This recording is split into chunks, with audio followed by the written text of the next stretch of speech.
Hello guys, നിങ്ങൾക്കുണ്ടോ നമ്മുടെ സ്വന്തം വീട്ടിൽ നമ്മൾ എങ്ങനെയാണോ അതേ കൂട്ട് തന്നെ നിൽക്കാൻ പറ്റുന്ന ഒരു വീട്? എനിക്കുണ്ടേ അങ്ങനെ കുറച്ച് വീടുകൾ. അതിൽ ഒരു വീട്ടിലോട്ടാണ് ഞാനിപ്പോൾ പോകുന്നത്. അതായത് എൻ്റെ ബെസ്റ്റ് ഫ്രണ്ടിലെ വീട്ടിലേക്ക്. ഞങ്ങൾ 5ാം ക്ലാസ് മുതൽ ഒരുമിച്ച് പഠിക്കുന്നവരാണ്. അങ്ങനെ നമ്മൾ ബസ്സൊക്കെ ഇറങ്ങി കുറച്ചങ്ങോട്ട് നടന്നപ്പോൾ തന്നെ ആളെ ദൂരെ വെച്ച് കണ്ടു കേട്ടോ.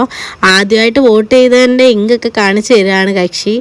പിന്നെ നമ്മൾ അങ്ങോട്ട് പോയപ്പോൾ അവളുടെ വീടിൻ്റെ താഴത്തെ ഒരു ഭാഗമാണ് ഇത്. നമ്മളങ്ങനെ വീട്ടിലൊക്കെ ചെന്ന് കുറച്ച് കഴിഞ്ഞപ്പോഴത്തേക്ക് അമ്മ നല്ല ഫുഡൊക്കെ ഉണ്ടാക്കി തന്നായിരുന്നു. നല്ല മാമ്പഴപ്പുളിശ്ശേരിയൊക്കെ കൂട്ടി നമ്മൾ ഫുഡൊക്കെ കഴിച്ചിട്ട് അടുത്തന്നുള്ള നമ്മുടെ വേറൊരു ഫ്രണ്ടിൻ്റെ വീട്ടിലേക്കാണ് പോകുന്നത്. കുറച്ച് വർഷങ്ങൾക്ക് ശേഷമാണ് ഞാൻ ഇവളെ വീണ്ടും കാണുന്നത്. അപ്പോൾ നമ്മൾ ഫ്രണ്ട്സ് എല്ലാവരും കൂടെ കൂടുമ്പോൾ അറിയാമല്ലോ, നല്ല രീതിയിൽ വർത്തമാനം പറയുകയും ബഹളം വെക്കുകയൊക്കെ ചെയ്യാം. അപ്പോഴത്തേക്ക് പാറുവിൻ്റെ അനിയൻ വന്നപ്പോൾ ഞങ്ങൾ രണ്ടുപേരും കൂടെ പോയി കുറച്ച് ഐസ്ക്രീമൊക്കെ വാങ്ങിച്ചിട്ട് വന്നേ. ഐസ്ക്രീമൊക്കെ കഴിച്ച് കഴിഞ്ഞിട്ട് നമ്മൾ കുറച്ച് നേരം കൂടെ സംസാരിച്ച് നമ്മൾ അവിടെ നിന്ന് ഇറങ്ങി. അപ്പോഴത്തേക്ക് എനിക്ക് പോകാനുള്ള ടൈമൊക്കെ ആയിരുന്നേ. അങ്ങനെ നമ്മൾ വീണ്ടും ബസ് കയറി നമ്മൾ ടൗണിലേക്ക് പോവുകയാണ്. അപ്പോൾ അത്രയേ ഉള്ളൂ. വീഡിയോ ഇഷ്ടപ്പെട്ടാൽ ലൈക്ക് ചെയ്യുക, ഷെയർ ചെയ്യുക, സബ്സ്ക്രൈബ് ചെയ്യുക. Okay, bye guys.